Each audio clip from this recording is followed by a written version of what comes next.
Hi viewers, welcome to our channel. Present మనతో పాటు దాము బాలాజీ గారు సీనియర్ జర్నలిస్ట్ ఉన్నారు. వారితో ఒకసారి మాట్లాడదాం.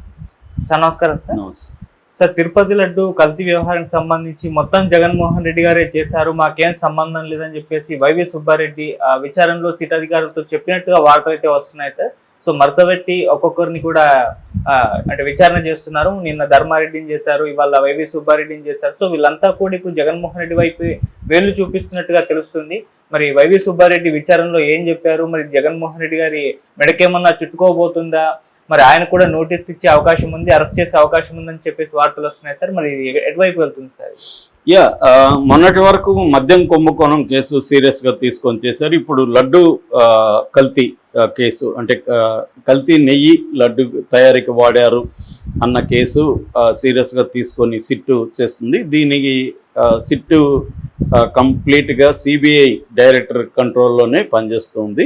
అంటే సిబిఐ నుంచి ఇద్దరు, స్టేట్ గవర్నమెంట్ ఇద్దరు, ఇంకొక ఫుడ్ కార్పొరేషన్ నుంచి ఒకరు టెక్నికల్ హెడ్.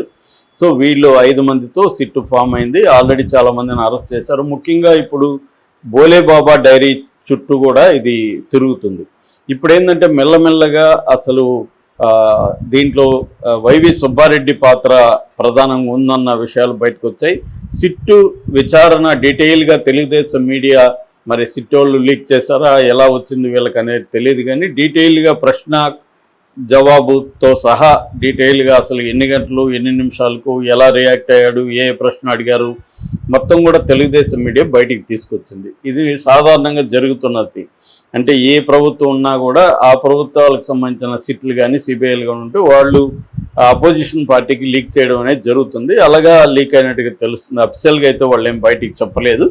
సో ఈ లీక్ అయిన విషయాలను బట్టి మనకు అర్థమైంది ఏమంటే, ముందుగా ధర్మారెడ్డిని 2 రోజుల పాటు విచారించారు. నిన్న కూడా దాదాపు 8 గంటలు విచారించారు. ధర్మారెడ్డి గతంలో ఈవోగా పనిచేశాడు. దాని తర్వాత ఆయన్ని అక్కడే ఆఫీసర్గా కొనసాగించారు. ఒక రకంగా జగన్కి డైరెక్ట్ కాంటాక్ట్ ధర్మారెడ్డితో ఉంది.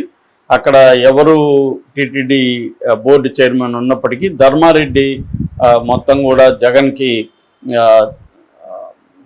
దాన్ని ఏమంటారు రిపోర్ట్ చేస్తూ ఉన్నాడు. కంప్లీట్గా ధర్మారెడ్డి ద్వారానే అక్కడ జరుగుతుంది. అట్లాంటి ధర్మారెడ్డి కీలకంగా ఇప్పుడు దొరికాడు వీళ్ళకి. అతను అప్రూవ్గా మారిపోయాడని కూడా తెలుగుదేశం మీడియా రాస్తుంది. ఏదేమైనా ధర్మారెడ్డి విషయాలు ఏం చెప్పాడంటే, ఈ నెయ్యి అనేది ఎట్లా ప్రొక్యూర్ చేస్తామంటే, మాకు నిబంధనల ప్రకారం కమిటీ ఒకటి తయారైంది. ఆ కమిటీ ఏంటంటే టీటీడీ నుంచి ప్రొక్యూర్మెంట్ విభాగం టెక్నికల్ కమిటీ ఒకటి ఫామ్ అయింది. ఆ కమిటీలో సూపరింటెండెంట్ ఇంజనీరు, తర్వాత ప్రొక్యూర్మెంట్ జిఎం, తర్వాత ఎస్విజిఎస్ డైరెక్టరు, వీళ్ళందరూ ఉంటారు. ఆ కమిటీ రూల్స్ని ఫాలో అయ్యి ఏ డైరీకి ఇవ్వాలి అనేది వాళ్ళు డిసైడ్ చేస్తారు కాంట్రాక్టు. దాన్ని డిసైడ్ చేసినాక బోర్డు ఓకే చేస్తుంది. బోర్డు చైర్మన్ ఓకే చేస్తాడు. ఈవోగా నేను కూడా సైన్ చేశాను. అంత తప్ప నాకు మిగతా విషయాలు తెలియదు. నేను డిసైడ్ చేయలేదు, దాని నుంచి నాకు ఒక పైసా రాలేదు, నేను ఏ రకమైన అక్రమాలకి పాల్పడలేదు అనేది ఆయన చెప్తున్నాడు. అంటే ఆయన వైవి సుబ్బారెడ్డి మీద క్లియర్గా చైర్మన్ డిసిషనే, ఆయన చెప్తేనే నేను సంతకం చేయమంటే చేశాను అనేది ఆయన చెప్పేస్తున్నాడు. అంటే మరి ఈయనకి బాధ్యత లేదా, ఈయన చెక్ చేసుకోవాల్సిన అవసరం లేదా, రూల్స్ ప్రకారం ఉందా లేదా అని చూసుకోవాల్సిన అవసరం లేదా అనేది ఇవాళ ప్రశ్న. ఎందుకంటే 2 ప్రధానమైన రూల్స్ని బ్రేక్ చేసినట్టుగా చెప్తున్నారు. ఆ 2 రూల్స్ ఏంటంటే, మామూలుగా ఒక డైరీకి మనం సప్లైకి కాంట్రాక్ట్ ఇవ్వాలంటే ఆ డైరీ మినిమం 3 ఏళ్ళు డైరీ నిర్వహణ చేసిన అనుభవం ఉండాలి. ఏడాది పాటు రోజుకి 4 లక్షల లీటర్ల ఆవు పాలను సేకరించగలిగిన కెపాసిటీ ఉండాలి. అట్లాగే 8 టన్నుల పాలను ఫ్యాట్ నెయ్యిగా కన్వర్ట్ చేసే ప్రాసెస్ కలిగి ఉండాలి. అది నెంబర్ 1 కండిషను. నెంబర్ 2 కండిషన్, ఏడాదికి టర్నోవరు 250 కోట్లు ఉండాలి. ఈ 2 కండిషన్ని మార్చేశారని చెప్తున్నారు. సుబ్బారెడ్డి మార్చేశాడని. ఇది 250 కోట్ల టర్నోవర్ని 150 కోట్లకు మార్చేశాడని, అట్లాగే 3 ఏళ్ళ నిర్వహణ ఉండాల్సిన దాన్ని 1 ఇయర్కి మార్చేశారని, ఇలాగా మొత్తం మార్చేసి వీళ్ళకి అనుకూలమైన వాళ్ళకి ఇచ్చారనేది ప్రధానమైన ఆరోపణ. దానివల్ల ఏమైందంటే, బోలేబాబా డైరీ ఏం చేసిందంటే, ఈ మామూలుగా నెయ్యి దాంట్లో నెయ్యి బదులు పామ్ ఆయిల్ని, పామ్ కెర్న్ ఆయిల్ని దాన్ని ఇచ్చేసింది. దాంట్లో బీటా కెరోటిన్ అనే పదార్థం కలపడం వల్ల దానికి నెయ్యికి వచ్చే టేస్ట్ దాంట్లో వచ్చింది అనేది, దీన్ని వీళ్ళు సరిగైన పరీక్షించలేదనేది ప్రధానంగా చెప్తున్నారు. దాని తర్వాత దీన్ని ప్రొక్యూర్మెంట్ మేనేజరు మైసూరులో ఉండే CFTRI ల్యాబ్కు పంపించినప్పుడు ల్యాబ్ క్లియర్గా ఇందులో కల్తీ ఉందని చెప్పినా కూడా సుబ్బారెడ్డి ఎటువంటి చర్యలు తీసుకోలేదనేది ప్రధాన ఆరోపణ. అట్లాగే సుబ్బారెడ్డి PAకి సంబంధించి చిన్నప్పన్న అతను A24గా ఉన్నాడు కేసులో, అతన్ని కూడా అరెస్ట్ చేశారు. అతని బ్యాంక్ అకౌంట్ని సిట్ పరిశీలించింది. అతనికి సంబంధించి ఢిల్లీలో AP భవన్లో ఉండే యూనియన్ బ్యాంక్ ఆఫ్ ఇండియాలో అతనికి ఒక బ్యాంక్ అకౌంట్ ఉంది. అందులో 4,64,00,000 ఖాతాలో ఉన్నాయి. మామూలుగా అతని శాలరీ తీసుకుంటే అతనికి దాదాపు 65 లక్షలు శాలరీ వచ్చి ఉండాలి. 2019 నుంచి 24 వరకు శాలరీ అంత ఉండాలి. కానీ 4,64,00,000 అతని ఖాతాలో ఉన్నాయి.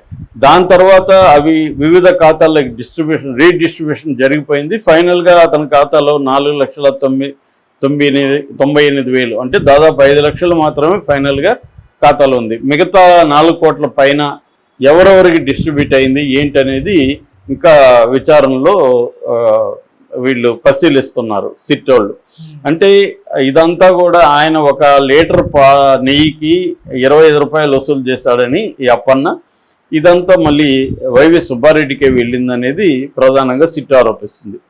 ఈ నేపథ్యంలో సిట్టు ఈరోజు వైవి సుబ్బారెడ్డిని కూడా విచారిస్తుంది. వైవి సుబ్బారెడ్డి జగన్ చెప్పిన వాళ్ళకే మేము ఇచ్చామనేది ఆయన చెప్తున్నట్టుగా సమాచారం. అంటే ఎవరికి వాళ్ళు తన స్కిన్ని సేవ్ చేసుకోవడం కోసం వేరే వాళ్ళ మీద వేసేస్తున్నట్టే కనపడుతుంది. కానీ వీళ్ళందరూ కూడా బాధ్యులే. ఇప్పుడున్న సింఘాల్ ఉన్నాడు ఆయన, ఇప్పుడు ప్రజెంటు ఆయన కూడా బాధ్యుడే కదా అని అనిల్ కుమార్ సింఘాల్, ఆయన కూడా బాధ్యుడే కదా. ఆయన అప్పుడు కూడా వైవి సుబ్బారెడ్డి ఉన్నప్పుడు కూడా ఈవోగా ఉన్నాడు. మరి ఇప్పుడు ఆయన్ని ఈవోగా ఎలా కంటిన్యూ చేస్తుంది తెలుగుదేశం ప్రభుత్వం అనేది కూడా కొంతమంది ప్రశ్నిస్తున్నారు.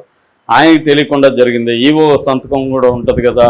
సో వీళ్ళెవరు ఒకవేళ సుబ్బారెడ్డి తప్పు చేసి లేకపోతే బోర్డు మెంబర్స్ తప్పు చేస్తున్నప్పుడు వీళ్ళెందుకు ఆఫీసర్లుగా ఉన్నది, వాళ్ళు సైన్ చేయమంటే ఎందుకు చేశారు అనేది కూడా రేపు ఖచ్చితంగా వీళ్ళు కూడా ఇరుక్కుంటారు అనేది అంటున్నారు.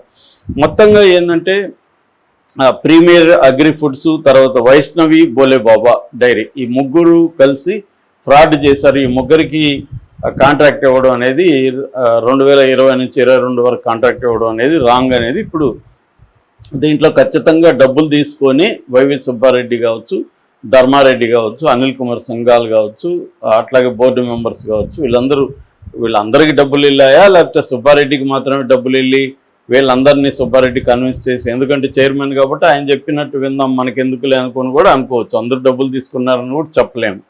రెండోది చైర్మన్ కింద పనిచేస్తారు కాబట్టి ఈ వాళ్ళు కూడా ఆయన సంతకం పెట్టమన్నప్పుడు పెట్టేశామని చెప్పచ్చు.